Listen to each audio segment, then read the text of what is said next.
Estamos viendo por estos días la primera discusión en el interior del gobierno. La primera en términos económicos, porque en asuntos de seguridad, en las prisiones especiales para miembros de las Fuerzas Armadas, sí ha habido choques entre los ministros de Defensa y de Justicia. El debate más reciente tiene que ver con la propuesta incluida dentro del plan de desarrollo de aumentar la edad de jubilación de 57 a 62 años para las mujeres y de 62 a 65 años para los hombres. La más notoria reacción provino del vicepresidente Angelino Garzón, que criticó a los asesores del gobierno que habían formulado esta propuesta. Hoy mismo, el presidente Santos decidió retirarla del plan de desarrollo y llevarla a una mesa de concertación. Pero la discusión queda abierta. ¿Por qué creen los que saben de estos temas que debe haber aumento en la edad para pensionarse? ¿Esta modificación sería para todo el mundo o solo para los nuevos cotizantes?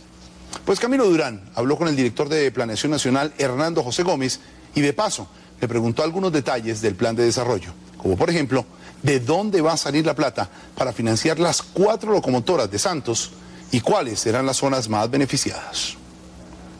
Camilo Durán entra al radar. Bueno, vamos a hablar del Plan Nacional de Desarrollo, que es un tema que está hoy y en estos días en primera línea de todos los medios de comunicación y de toda la gente y de todo el interés nacional. 565 billones de pesos se estima que cuesta el Plan Nacional de Desarrollo del año 2010-2014. Eso es alrededor de 280.000 millones de dólares. ¿De dónde va a salir esa plata, doctor Hernando José? A ver, esos recursos, 60% provienen del gobierno nacional, las entidades territoriales y 40% apalancamientos con el sector privado. Ahora, buena parte de estos recursos son parte del giro ordinario del presupuesto, donde vamos a focalizar una serie de recursos, por ejemplo, para el Ministerio del Transporte en ciertas inversiones en carreteras, en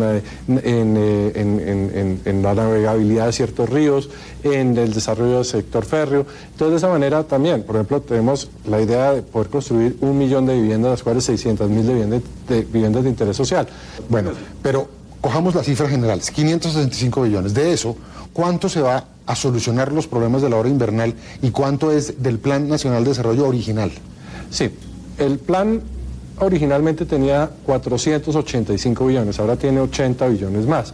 De esos 80 billones, más o menos 20 los aporta la Nación, con base en la sobretasa, el impuesto al patrimonio, la postergación del desmonte del impuesto del 4 por mil, más una venta de hasta el 10% de Ecopetrol, y con ello, digamos, tendríamos 20 billones para atender unos 5 o 6 billones que nos cuesta todo el tema de la emergencia humanitaria y la rehabilitación, que llamamos que es la reparación de las vías que se dañaron, la reparación de las escuelas, los hospitales.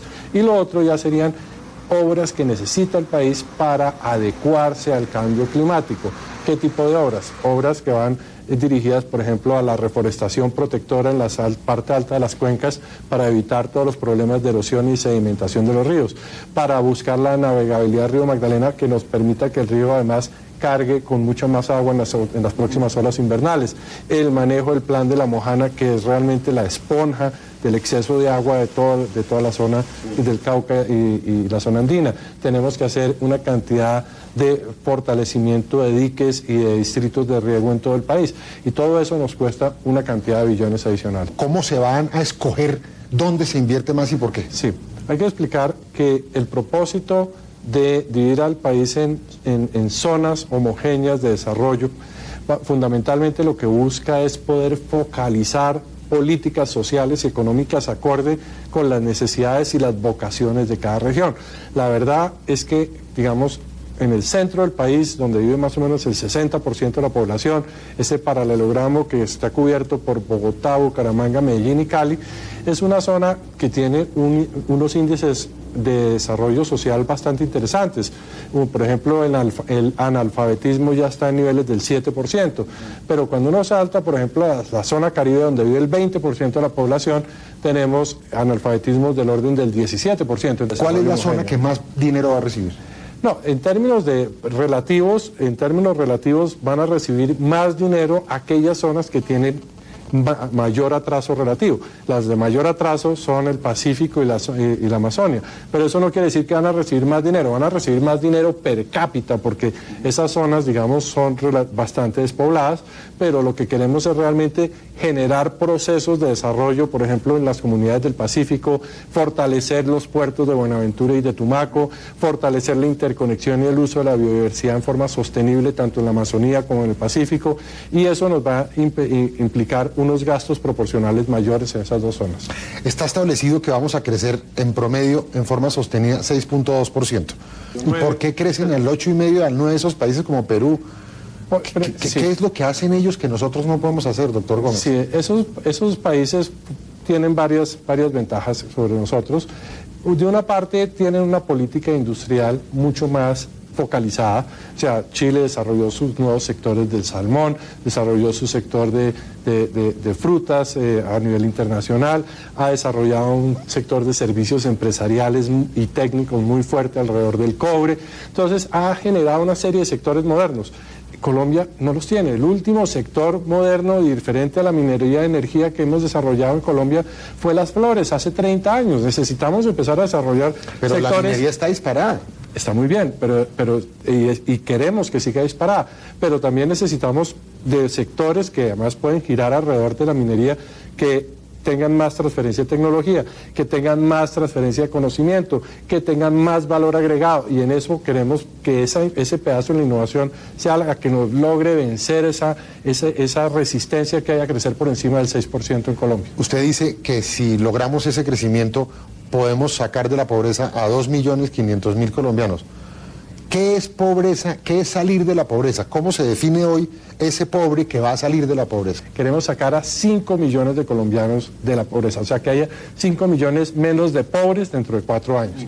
Y para eso, fundamentalmente, lo que significa sacarlos de la pobreza es que esos colombianos vivan en familias que tengan un ingreso que les alcance para comprar la canasta familiar. Esa es la mejor manera de entender el tema. Ahora, si nosotros incluimos todos los subsidios de Familias en Acción, los subsidios a vivienda, eso se bajaría, pero es que nosotros queremos que al final del cuatrenio nos juzguen no por cuántas personas tenemos subsidiadas, que las tendremos si son vulnerables, si lo necesitan, sino que nos juzguen por cuántas personas fuimos capaces de sacar de la pobreza, cuántas personas pudimos empoderar de su propio destino, dándoles oportunidades de trabajo y empleo. Uno de los temas que ha estado muy caliente en estos días es el tema de las pensiones de jubilación y de la financiación que se necesita para que la gente pueda tener una pensión siempre y cuando esté en el sistema de prima media. Sí.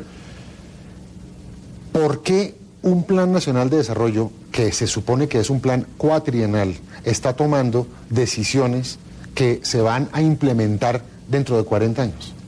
A ver, yo creo que eso simplemente es un acto de responsabilidad con el futuro del país. Hoy en día, en la medida en que el país ha crecido, ha generado más ingresos, hay más bienestar, la esperanza de vida de los colombianos ha aumentado en forma importante. El promedio más o menos está en 75 años y además con una diferencia muy grande entre hombres y mujeres, valga la pena decir, hay cerca de 78, 79 mujeres y cerca de 72 para hombres.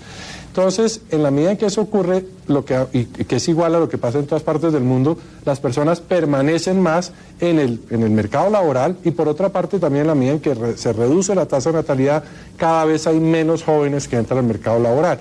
En ese sentido, lo que nosotros hemos dicho es: vamos a mantener las condiciones de jubilación para todos los colombianos que ya han comenzado a cotizar. ¿Eso qué quiere decir? Que se vaya a cotizar, que esto solo empieza a funcionar para las personas que empiecen a trabajar después de que se apruebe la ley. Después de que se apruebe la ley. Pero entonces, ¿por qué se pone usted a meter un tema que primero lo puede cambiar el siguiente gobierno con un nuevo plan de desarrollo?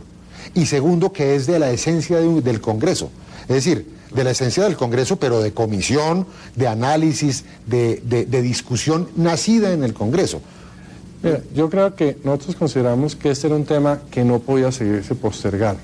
Ustedes saben que en el 2014 entran las nuevas edades de jubilación de 62 años para hombres, 57 para mujeres. Entonces nos pareció conveniente iniciar este debate alrededor de la necesidad de sincerar el sistema para que pueda ser viable y especialmente viable porque esto lo que va a beneficiar es a los más pobres, porque no solamente beneficia la prima media, sino la garantía de pensión mínima, porque acuérdense que aquí la garantía de pensión mínima es equivalente a un salario mínimo y muchas personas que están aportando sus recursos no están pudiendo completar incluso en el sistema de capitalización individual para lograr esa pensión mínima. Entonces lo que buscamos es que se cambie desde ahora el sistema, se cambien además las expectativas en esa materia de quienes empiecen a cotizar a partir de ese año y de esa manera le podamos, quienes lleguen en el 2030, en el 2040 a manejar el país encuentren que un gobierno de manera previsiva organizó el sistema para que fuera viable en esos años. Eso no puede desestimular a la gente que da empleo diciendo, no, ya tengo que tener más tiempo a los empleados, tengo que prever diferentes concepciones de estabilidad industrial y laboral. Otro de los temas que nos angustia, que es el nivel de desempleo tan alto entre los jóvenes. Entonces lo que buscamos con esa ley es satisfacer esa necesidad que tienen los empleadores de facilitarles el proceso de aprendizaje. Y simplemente lo que vemos es que estamos básicamente garantizando la funcionalidad del sistema a largo plazo, reconociendo que muchas personas van a trabajar mucho más que sus 60 años, que la vitalidad, ya no estamos hace 50 años los abuelos tenían 60 años, ahora los abuelos tienen 80 años, entonces claramente tenemos que reconocer eso y es una tendencia normal que ha ocurrido en todos los países del mundo. En su plan de desarrollo, el tema dólar, ¿cómo se va a comportar o cómo espera que se comporte? Porque mucha gente se pregunta lo siguiente, se supone que entre menos valga el dólar frente al peso, somos más ricos. Y resulta que entre menos vale el dólar frente al peso, más problemas tenemos. Sí, indudablemente este es un tema de extremos y de moderaciones. Indudablemente la política monetaria expansionista y en algunos momentos realmente le ha generado a todo el mundo en desarrollo un problema esta política de los Estados Unidos y de la zona euro de emisión de dólares y de euros. Entonces allí indudablemente nosotros lo que buscamos es evitar una excesiva revaluación con políticas como las que ya se adoptaron el año pasado. ¿Comprando dólares? No, básicamente evitando un exceso de endeudamiento en dólares, que fue bastante efectiva y con un uso mucho menor de dólares por parte del Fisco Nacional.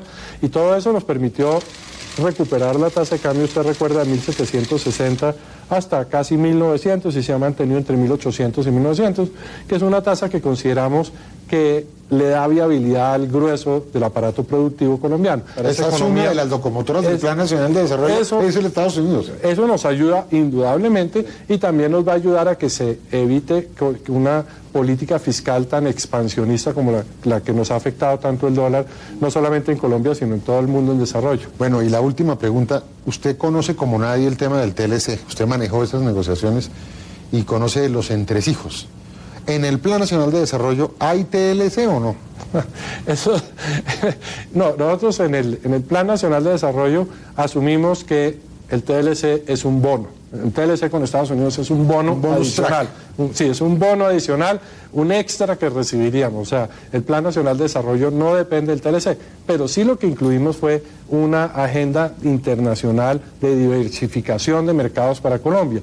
Y por eso hemos planteado dentro del Plan Nacional de Desarrollo una integración profunda a nivel de no solamente de comercio, sino de mercado de capitales e incluso llegar a personas con Chile, Perú, México. Planteamos las negociaciones de tratados de libre comercio con Corea, pues continuaremos con Japón, Singapur, algunos otros países de Asia vendrán. Entonces necesitamos no seguirle dando la espalda al Asia, porque ahí es donde está el 50% de los consumidores del planeta y cada vez más con mayor capacidad adquisitiva, y por otra parte hacer una integración mayor con la región que nos permita de esa manera diversificar nuestras apuestas en cuanto a nuestros mercados internacionales. Doctor Hernando José Gómez, muchas gracias. Muy amable, muy querido.